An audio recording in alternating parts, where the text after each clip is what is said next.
Here,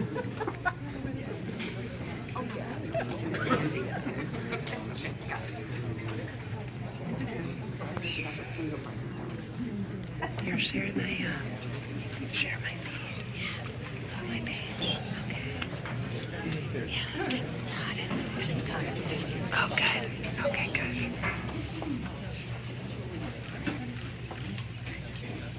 Okay. A word of caution. Glad you got it out of your system. Yeah. During the program and during these presentations, I will not tolerate it. I'll just curtail the program. It's a heated campaign, not a heated campaign. Let me take that word back. It's a contested campaign. It's understood. There is no incumbent. The seat is open in the 11th Congressional District. But I'm going to remind you once again, and for the two candidates who just arrived, I'm going to repeat myself. I planned on doing this anyway, so that they understand the nature of this program and this sport. In my introduction, I said a little about the Historical Society in Ogdensburg being nonpartisan, etc. This is a community service project. I won't go through that again, but I will read this portion. We politely request that all our speakers tonight respect the time constraints. Mr. Michael Blava, our timekeeper, will warn each speaker when they have 1 minute remaining. After that minute, he will advise you that your time is up. Right. We have also asked Mr. Pat Fitzgibbons, former Democratic mayor, and Mr. John Fierro, former Republican council president, to help, if necessary, adjudicate any problems. But gentlemen, that wasn't really a problem. We're doing intermission. That's understandable. Henry Clay, in a speech given at Lexington, Kentucky on May 16, 1829, stated that government is a trust and the officers of the government are trustees. And both the trust and trustees are created for the benefit of the people. I also want to quote Jim Leach, past chairman of the National Endowment for the Humanities. His comments, I believe, are applicable to all candidates. He states, quote, today's rancorous politics is becoming radicalized in manipulative ways that divide Americans. That is why, in this election season, fidelity to civility may be as important as any stand a candidate may take. Civility is simply not about manners. It doesn't mean that spirited advocacy is to be avoided. What it does require is a willingness to consider respectfully the views of others with an understanding that we are all connected and rely on one another. I would also ask the audience to please refrain from any outburst, either in support or disapproval of what the candidates might say. Please let the candidates address each other without extraneous distractions. With that thought in mind, I will now call upon our first speaker. Now you have to realize, I had to repeat that. I'm a school teacher. I'm taking the 7th and 8th grade. If I want to do well on the test, I have to repeat myself. So I will call on the Republican 11th Congressional District candidate, Jay Weber, to speak 6 minutes to introduce himself and present his platform.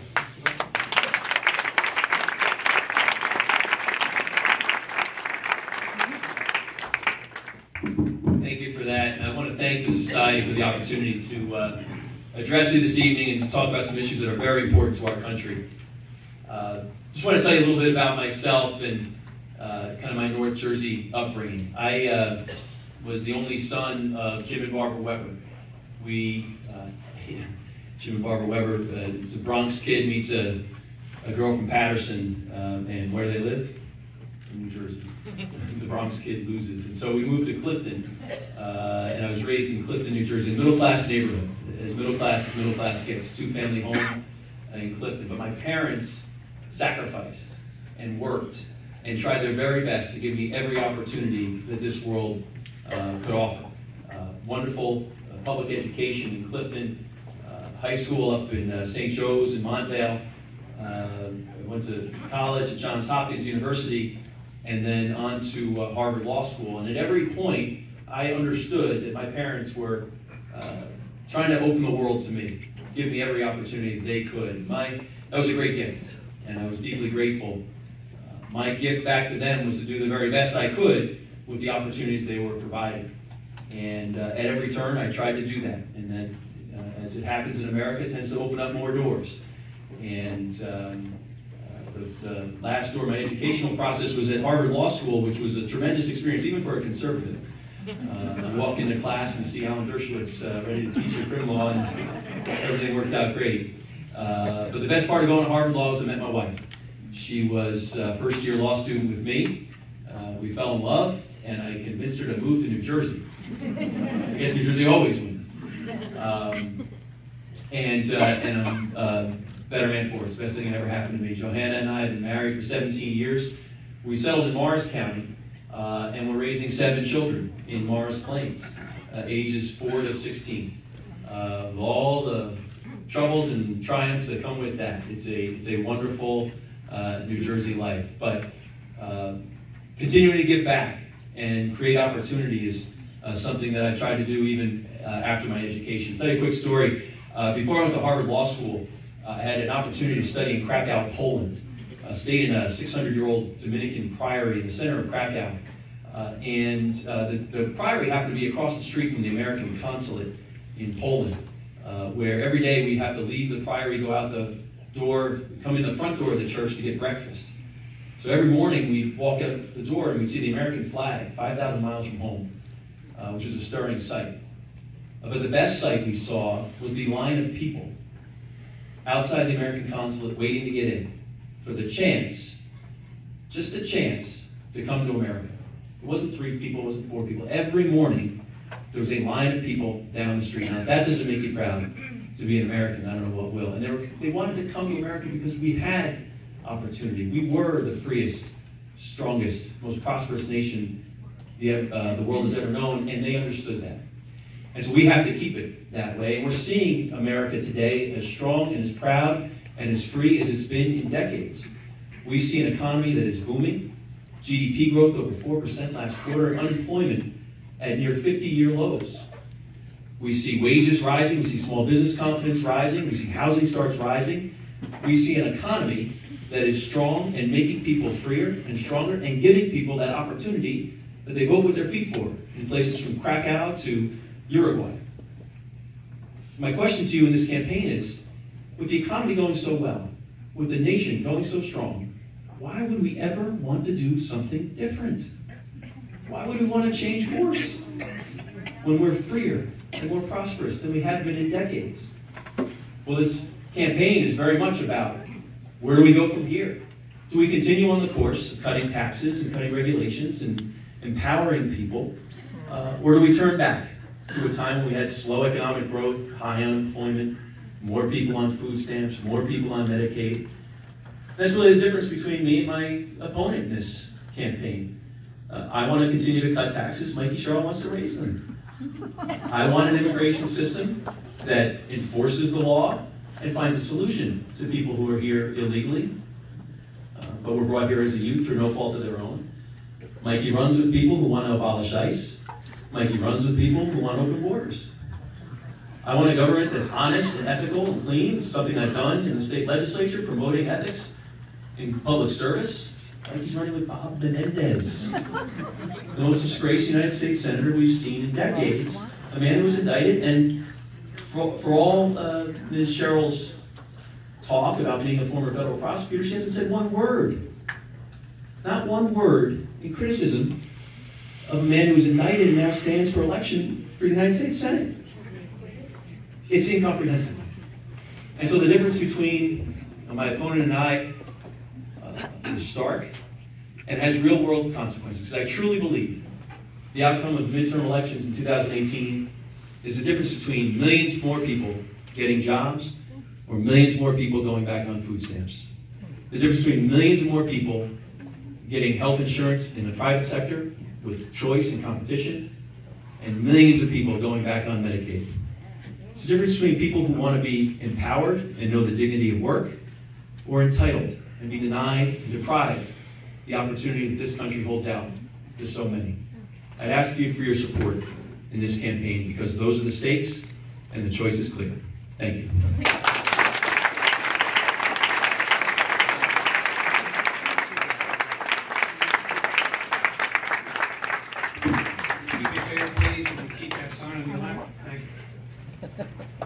want to remind you again, please refrain from outbursts in support or disapproval of what the candidates might say. Please let the candidates address each other without extraneous distractions. Thank you. Mikie, Sherrill, 6 minutes, please.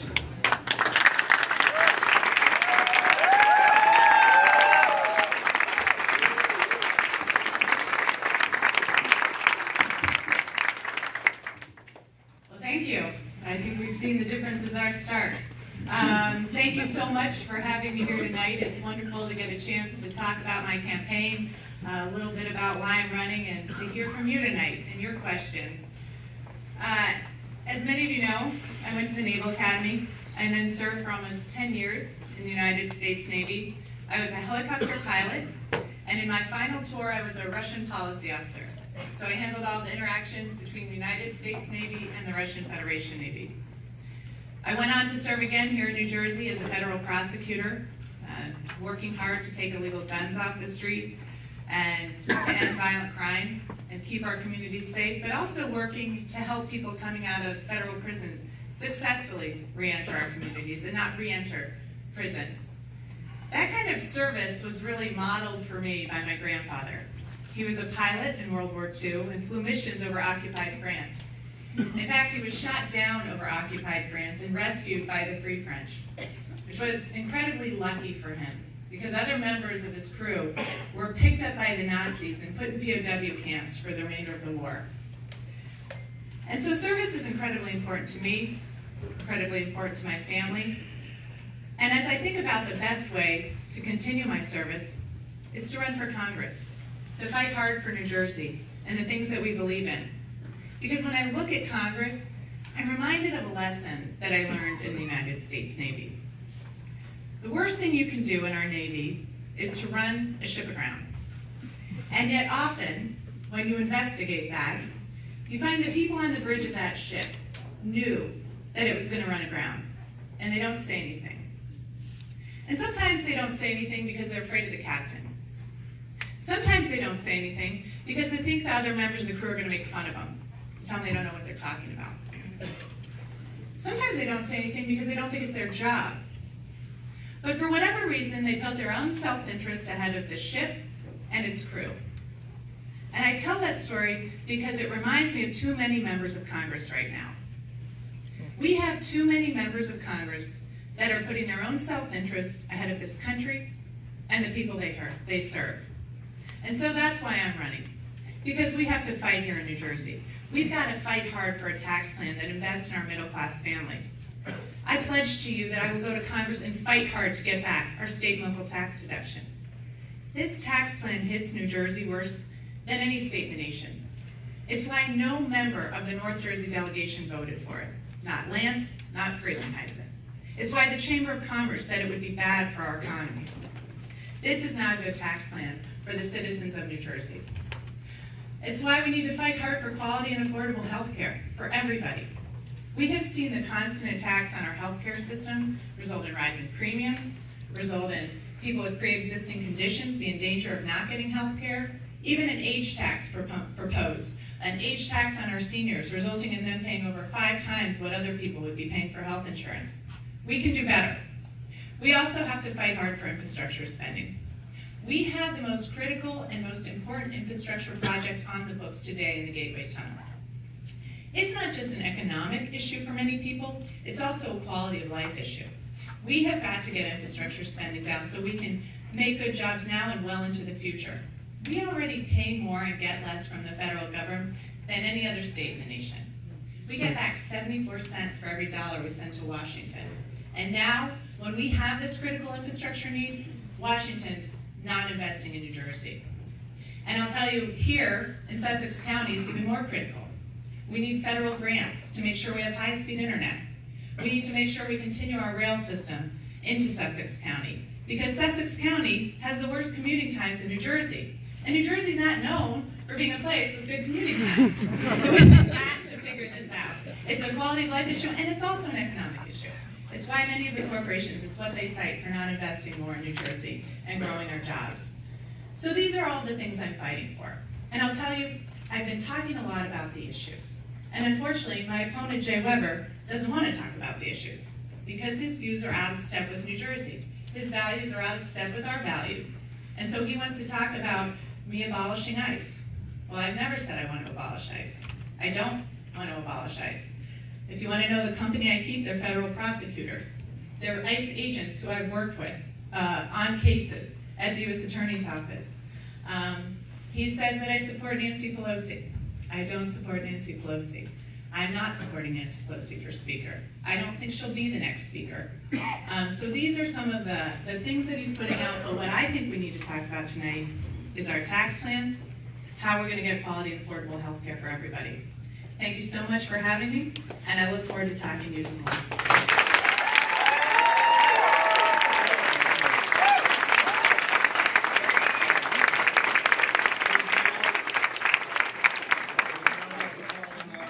Libertarian candidate for the 11th Congressional District, candidate Ryan Martinez. 6 minutes, please.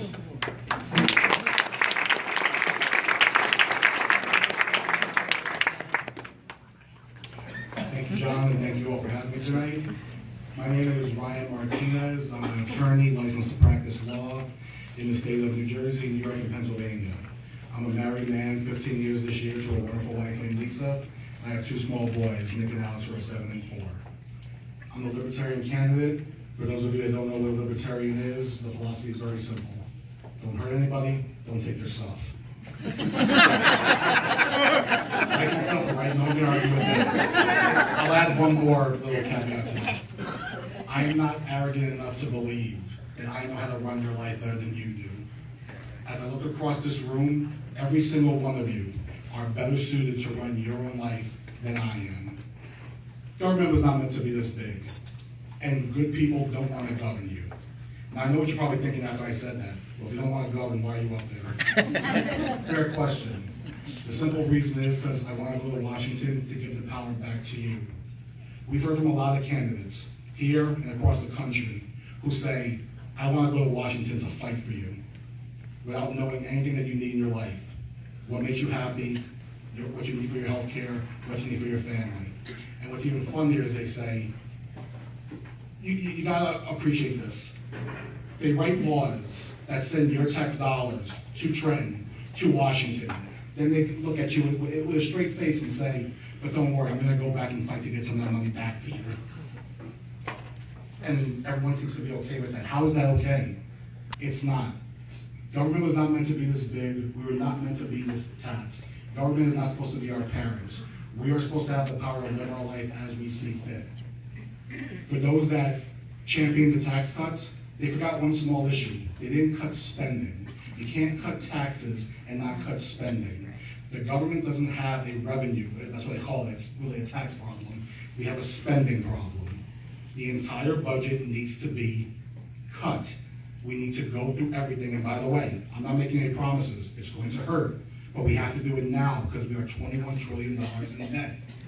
With the way we're going right now, it's going to be almost 32 by the end of the decade. We need to stop that bleeding now. The one area where I will not cut is the entitlement programs, Medicare, Medicaid, Social Security. I'm not sure if any of you know this, but Medicare is a government mandated expense that you have at 65. You need to sign up for it or else there's penalties.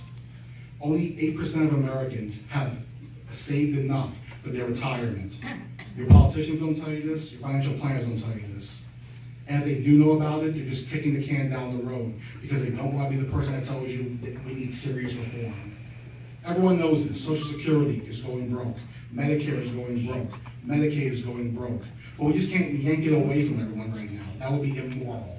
So what we need to do is find new ways to divert money into that system while we reform it. Welfare reform, another program that helps people get on their feet. As an attorney, I see what welfare does to these people. They send them to this agency, this agency, this agency, fill out this paperwork, take this bus. Mind you, these are people that can't afford to live, and making them hop around this wild goose chase. And then if they actually are eligible to programs, they get 20 cents on the dollar. They're scared, they're tired, and no one's helping them. And then they don't even get the proper care that they need, but nothing's done for them. All we keep doing is staying on the wild goose chase and keep giving them just enough to survive so they keep voting for these programs because that's how they live. We don't let them work, we punish them for working. Welfare is just a trap right now, it just keeps poverty where it is. Let them work so that they can get an opportunity to experience American dream and move on. Another thing we have to do is we have to change our tax code. I'm a big advocate of the fair tax plan. It's a consumption tax. It gets rid of the IRS, the federal income tax, payroll tax, all those unnecessary taxes. It's based on consumption. We consume more than $10 trillion a year in this country. Think about never having to file a tax return again. You will get taxed, it's a national sales tax. You get taxed when you pay for your goods. The revenue that will produce would help pay for a lot of these programs that we need for the time being. We can't continue them. When Social Security was made back in 1935, the life expectancy was 60, and you couldn't collect to 65. Now you still collect at 65, but people live to be 80. That can't continue. It's going to collapse. We have to revise these systems immediately. Also, immigration. You'll hear people talk about the immigration problem, but the Democrats had control of the presidency and the Congress. They did nothing. Now the Republicans have the presidency and the Congress. They're doing nothing. Have you seen any legislation pushed to get any type of comprehensive reform done? None. And they're not going to. You know why? Because once they do, the talking point goes away. Now they can't use them as pinball to try to make things better. They lose it. They don't want to solve the problem. I do. I want to make people who want to experience American dream come here and live life to the fullest. I will say this. These are the issues that we're facing. The national debt, our government spending, the entitlement programs, immigration. If your candidates are not speaking about these as the main issues that we need to go to Congress to take care of, all they're arguing about is who's going to be wearing the captain's hat when we hit the iceberg. Thank you.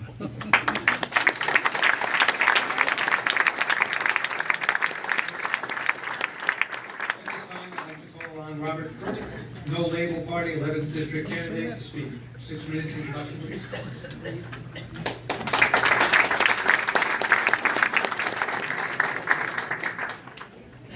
First of all, it looks like we have more people here tonight than they had at the parade on Saturday. That was some parade. Thank you very much for coming tonight. My name is Robert Crook, C-R-O-K. I'm not a crook. It's an old English name that means shepherd's crook. It's just my last name. I'm a certified financial forensic, and I'm a CPA.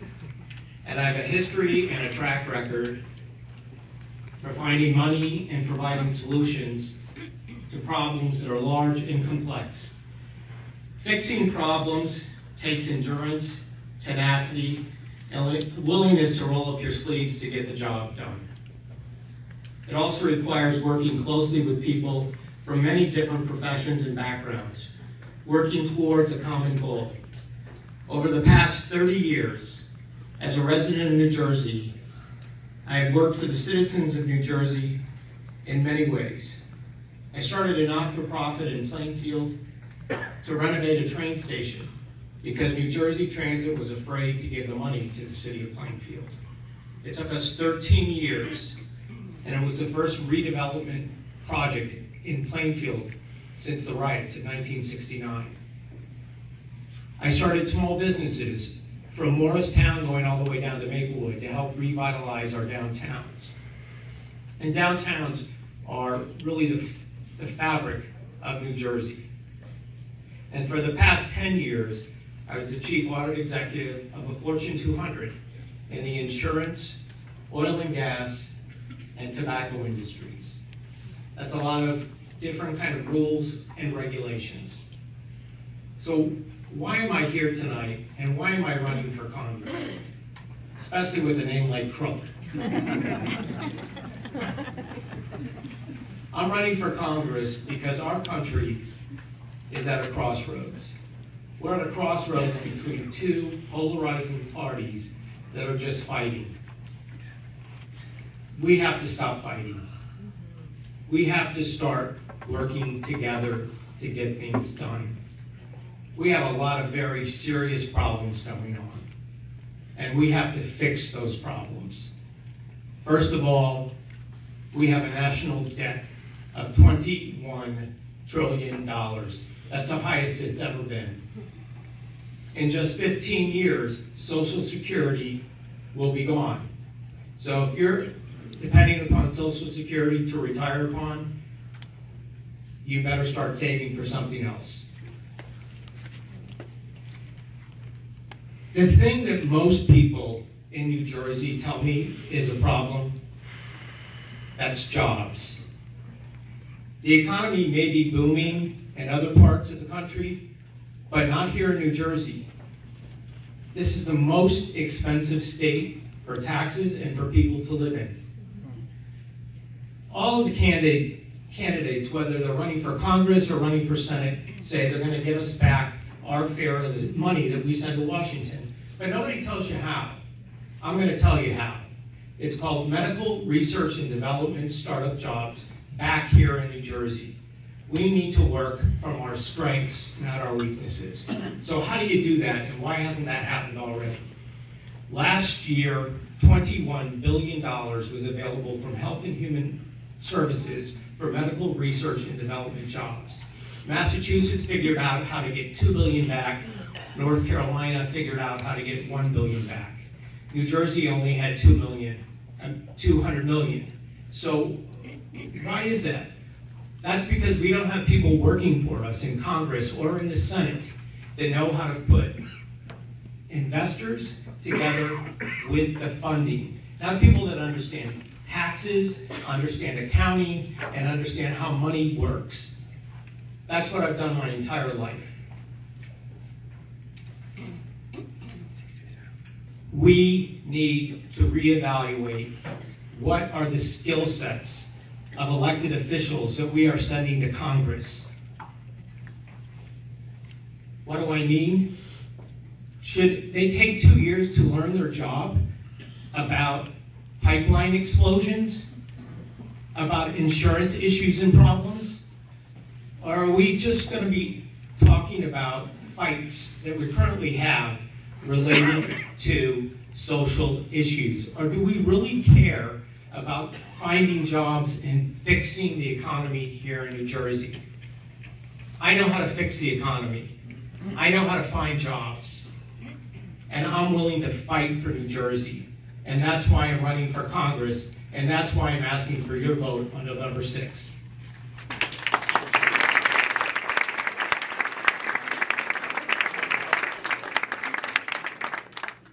All right, this portion of our program, we're going to call each one of the candidates, ask them to speak for 2 minutes. You have an additional 2 minutes for what we refer to as clarification or rebuttal. And Mr. Weber, I'll ask you to speak first.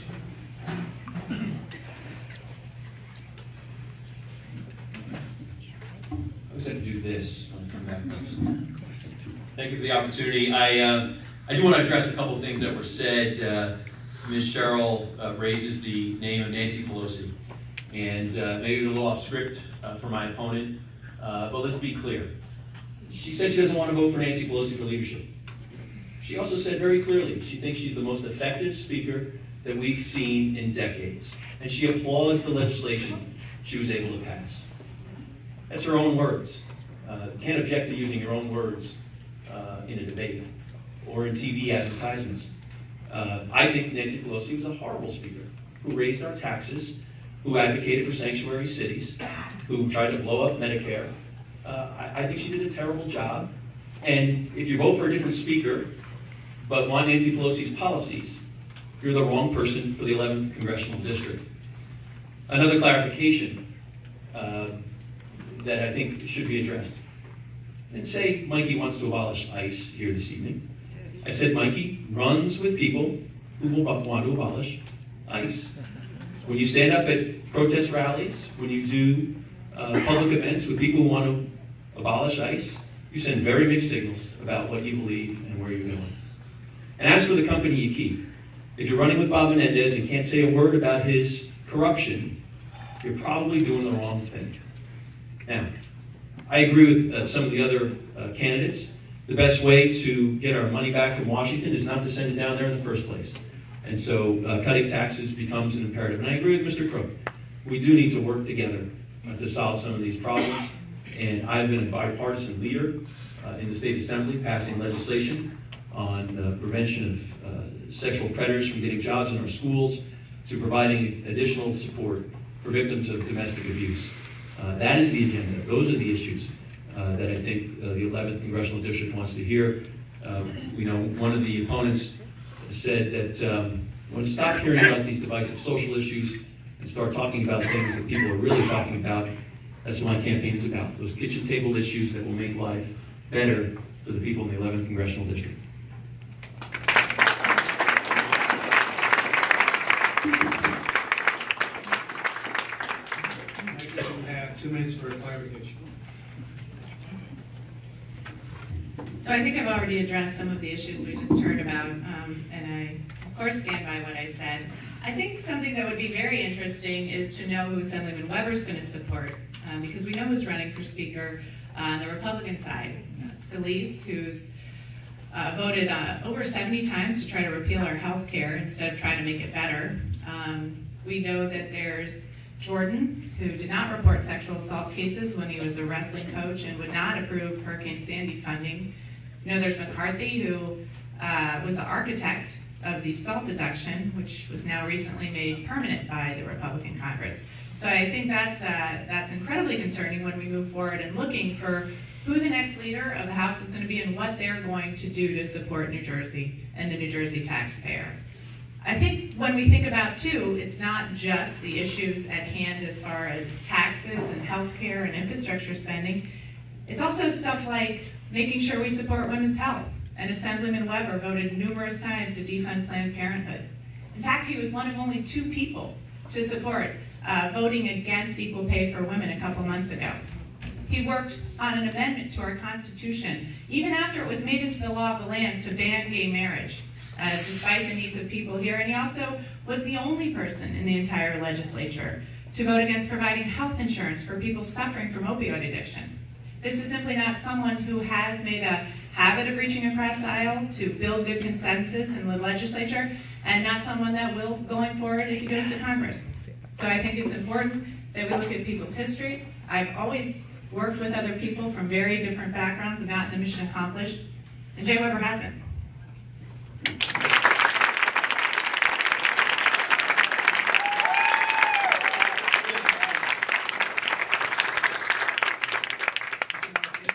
You have 2 minutes for elaboration, clarification, rebuttal.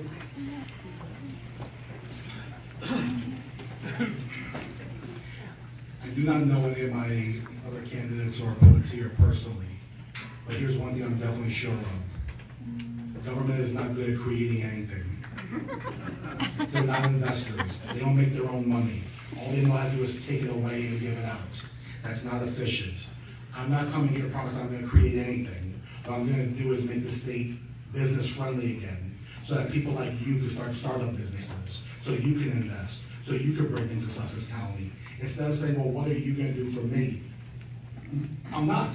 I'm going to let you do it for yourself. That's the way innovation works. When you have your own money, your own skin in the game, when you have the ability to take the lead in your own life, that's when the best stuff happens. And that's what we need. Not taking money for big programs, not spending more money in Trenton and Washington. War on drugs, useless. Trillions wasted. People locked up, families ruined. 50 years, government refuses to stop it. War on poverty. Hasn't moved a tick. Slightly goes like in this little graph chart for the entire time that it's been introduced. We need to stop thinking that government is the answer. It's not. The people in this room, the people of Sussex County, Passaic, Essex, and Morris County, you're the ones who are going to make this district better.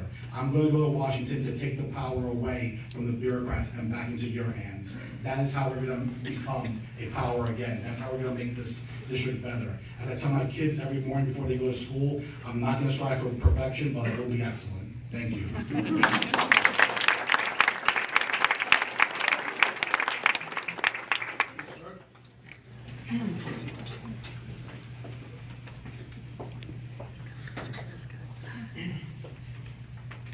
First of all, I'd like to thank Mrs. Sherrill for standing up for gay rights. I'm an openly married gay man, but I don't wear it on my sleeve. I've been an officer of a Fortune 200 company, and I grew up in the Midwest. So, you know, it's just who I am. I support the National Organization of Women and all of its goals and objectives. I think the one thing, though, that I want to make clear, as a CPA and as a forensic, I understand taxes and the tax laws and regulations. And unfortunately, many of our legislatures pass bills that they don't even understand. And if you want to talk about the SALT tax, on the surface, it seems like that was really a horrible thing to happen to New Jersey. But you doubled your standard deduction, and on top of that, most people are not having to pay the alternative minimum tax anymore. So by and large, most New Jersey taxpayers are getting a savings on their federal tax. We cannot blame the tax problems of New Jersey on the federal government. New Jersey has to take responsibility and fix its own problems. The federal government can't. Thank you.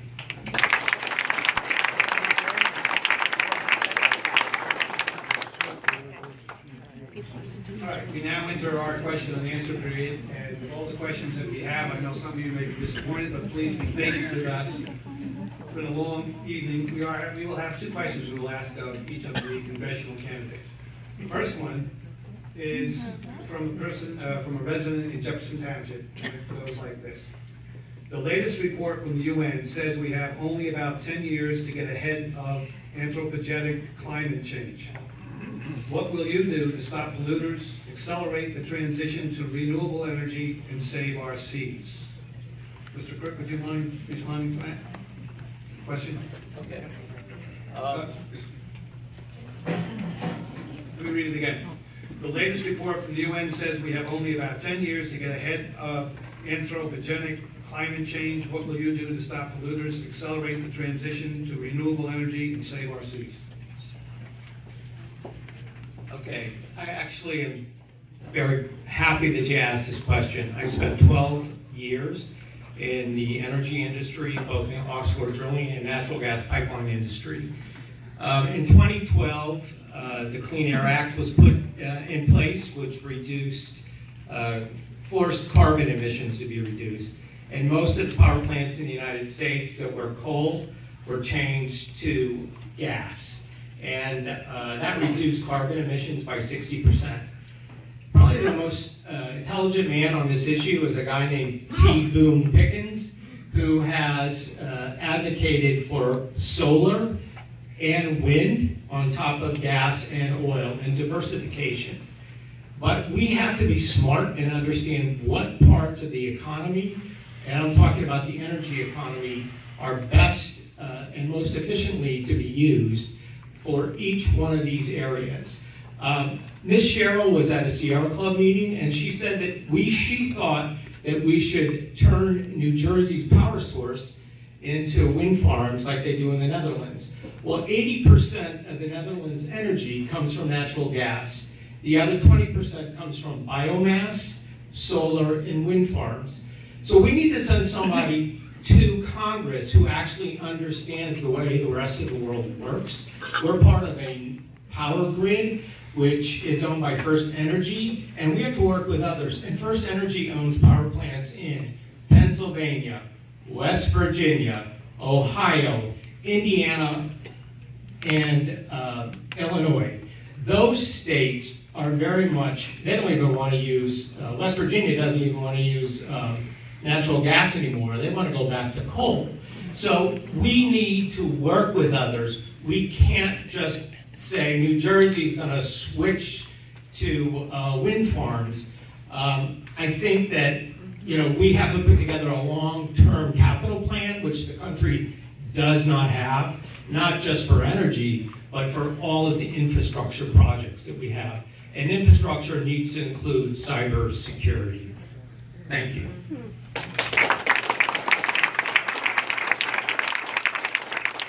Martinez.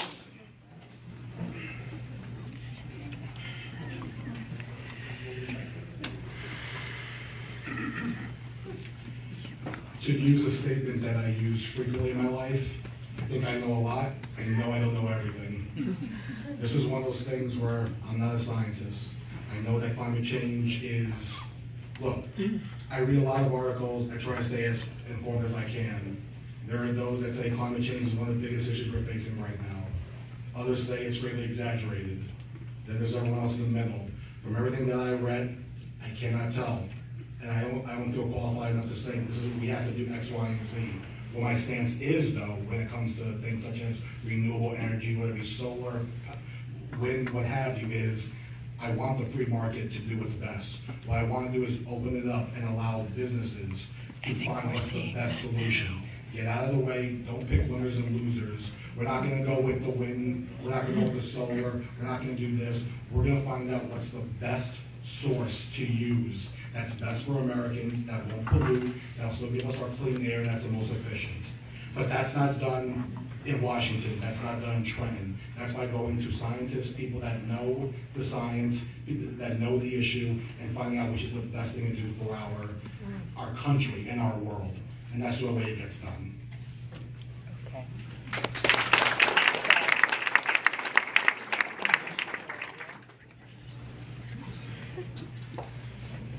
So I disagree. I'll tell you that yes, I do think we need to look at our opportunities in wind power. New Jersey and the Northeast have the best offshore wind conditions on the planet. The cost of wind power is going down every year. I think we have a huge opportunity here, not just for our environment, but also for our economy. We need to be one of the first investors, because otherwise we will see the ports built in Delaware or Rhode Island or New York. Those are also states looking critically at this, and those ports come with jobs that cannot be moved out of New Jersey. So I think it's critical we look at this. But I do agree with Mr. Crook. We need a long-term plan. We need capital investments. We need to figure out how we're going to get to a green power economy. But right here, there are just so many opportunities. In the 11th district alone, we already have 600 jobs in solar. And solar jobs, because of many of the logistics involved in the jobs, are actually good jobs for veterans. So it employs a lot of our vets coming home, which is another key reason why I support the industry. This is an area where New Jersey has a lot of room to grow, where the technology that is coming forward is bringing the cost down of green power each year. But we do have to look at how we are going to get to a green power economy. It's not going to happen overnight. It is going to happen with mixed-use fuels. We're already seeing that and how we're going to do that. So I do believe we need to move forward with green power. I think climate change is a critical issue, and this is something that, of course, New Jerseyans are aware of. We have the most densely populated state in the nation, so we value our open spaces. We have more Superfund sites than any other state in the nation, so we value keeping our environment clean. We have cancer clusters and lead in our watering areas. These are other infrastructure problems we need to address. So this is probably why Governor Christine Todd Whitman decided that she had to break with her party over their poor stewardship of the environment in Washington. Here in New Jersey, though, it's a bipartisan issue. And I think this is a state where we can move forward in the green power economy and achieve not only a cleaner energy source, but also a great economy for the future of New Jersey.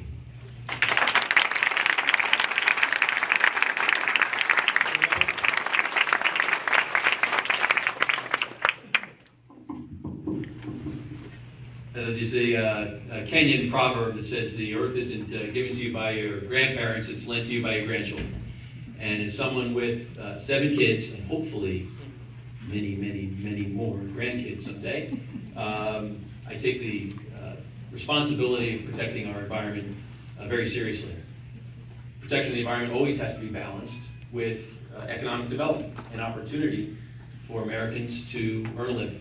And so I've carved out a record in the State Assembly that does just that, balances our commitment to the environment with our obligation to provide a system that gives people economic opportunity and a chance to make a living here in our state. I voted against, or voted for, the ban on offshore drilling in New Jersey and banning the pipelines that would come in off of that, because our coastline deserves to be protected and is a vital resource to our state. On energy development, I think we need to have an all-of-the-above approach. There's no reason why we have to forsake fossil fuels necessarily. As Mr. Crook pointed out, natural gas can be a very clean way to provide electricity. But there's also no reason why we shouldn't continue to rely on nuclear, clean coal, and develop green technologies, solar, wind, when they become cost efficient. But the key is to be cost efficient. Everybody knows in New Jersey we have an affordability problem. And heaping on mandates and requiring us to buy inefficient energy only makes New Jersey less affordable, not more. So striking that balance and getting an energy supply that is an all-of-the-above option, one that uses all of the resources at our disposal, is the right way to go.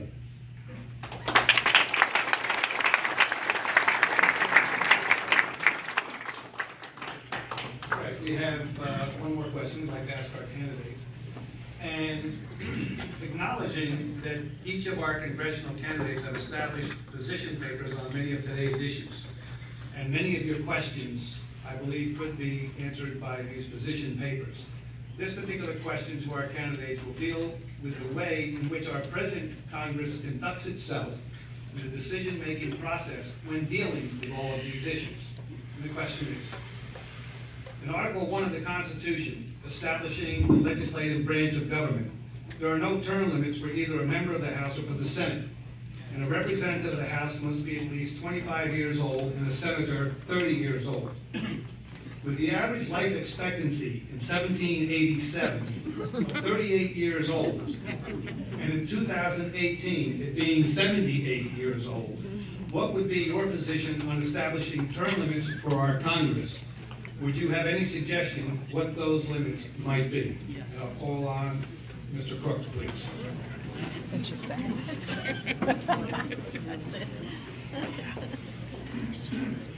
Thank you very much. I am all for term limits. Unfortunately, as I watched the Judicial Committee this past week, many of the people that were on the Judicial Committee were in their mid-80s. I called my own mother in St. Louis, who is 83 years old, and I said to her, "What do you think?" And she walks 2 miles a day. Her answer was, well, I just couldn't do it. As far as putting a limit, you know, Social Security has retirement ages. Most corporations have retirement ages. I think 65, 67, they now say you can get an extra amount of money if you wait till 70. I think that that is actually a good number, somewhere between 65 and 70 years old. We need to make room for new ideas. The parties need to let fresh blood come in. We need independence. We need to work together, and in order to get new people in, people have to let go. And that's the way our country is supposed to work. Thank you very much.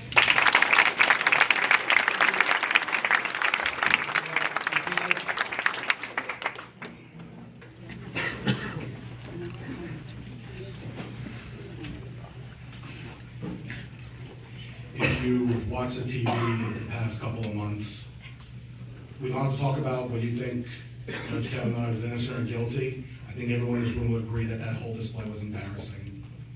It was an embarrassing for our country. It turned us into a laughing stock worldwide. And by the way, it's not just with that, it's the way the Congress conducts himself constantly. There's a lot of political theater where they just point fingers and call each other evil, and at the end of the day they go into the back room and they say, I'll give you money for your project, you give me money for my project. The warfare, welfare state continues. Me, if you go to the website, C3 candidates, I've been listed as a certified constitutional candidate because I promised if I go to Congress, I will uphold the Constitution. Is it constitutional? That's the question I'm asking, not how I feel about it. Is it constitutional? Second of all, I don't think it's really an age issue. If a first-time 70-year-old wants to run for Congress, Nothing's stopping them from doing a good job. The real issue is how long they stay there, not their age. That's right. Yep. Let's keep it nice and simple. You're not supposed to go there to get rich. You're not supposed to go there for power and influence or to become minor celebrities. 2 terms. That's it. President, Congress, Senate. 2 terms, and you go back into the public life and you earn money like normal human beings. That's the way to get it done. Yes, I am 100% unequivocally for term limits. Thank you.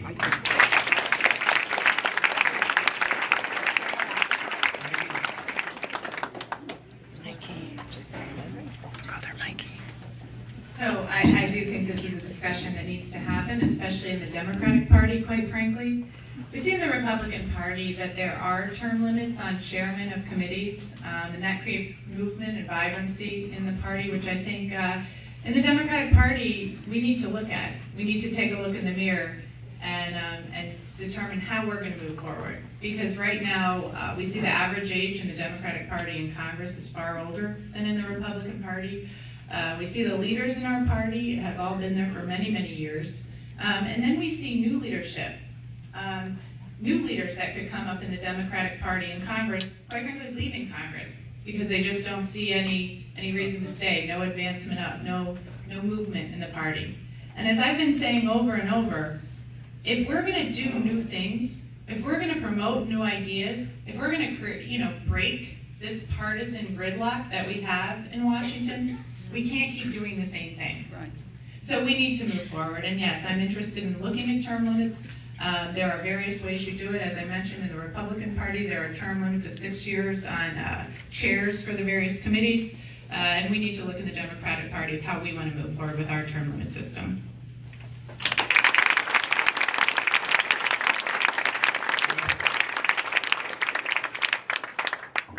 Well, I'll give you an unequivocal answer to the question that was asked, and that is, do you support term limits? And the answer is yes. And there's only one candidate in this race who's actually submitted a term limit bill, and that is mine in the state legislature. I think I might be the only sponsor remaining down the trend of the term limit bill. We absolutely should have term limits at the state level, and we should have term limits at the federal level.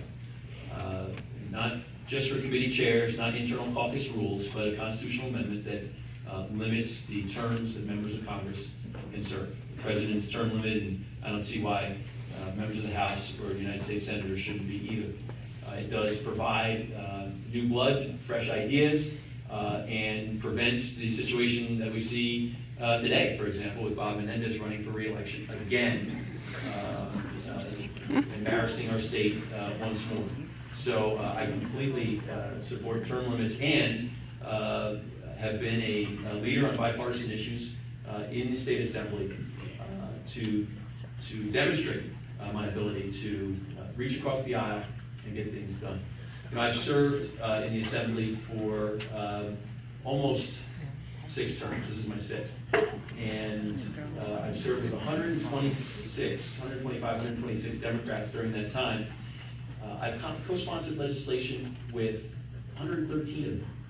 90% of the Democrats I've served with in the legislature have reached across the aisle and found something to agree on and tried to advance legislation with them. And of the 10 that I haven't, I think 8 have been sworn in the last 8 months. Just haven't gotten to it yet with them.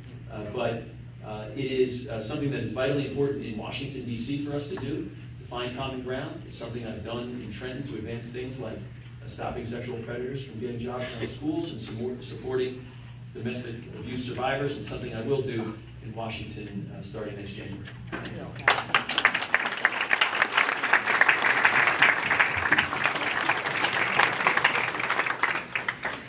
At this time, I'd like to remind everybody in the audience that you may speak to any of the candidates at the end of the evening's program. And I'd like to conclude the program. I'd like to say you've been an excellent audience. I appreciate the decorum, I appreciate the civility, and I would like to conclude the program by thanking, first of all of the candidates for taking time out of their busy schedules to visit with us here this evening. I wish you all well in the remaining days of your campaign. Special thanks to Chief Rich Kessler, Eric Slater, and the Ogdensburg Fire Department for all their assistance. Michael Blahut for being our timekeeper. Pat Fitzgibbons and John Fierro for being our judges. Lawrence Video from Service Electric Cable TV, the New Jersey Herald, and the Advertiser News for covering the event. Diana Gavildis, Michael Blahut, Andy Warner, Sandy Godajek, Christine Dabrowski, Buddy Decker, and other members of the Ogdensburg Historical Society for helping in the preparation and promotion of this evening's event. Most of all, I'd like to thank you, the concerned citizens of Ogdensburg, and Sussex County, and Morris County, I believe, for helping to make our democracy work. Last reminder, please feel free to remain behind, speak individually with our candidates. God bless and good night.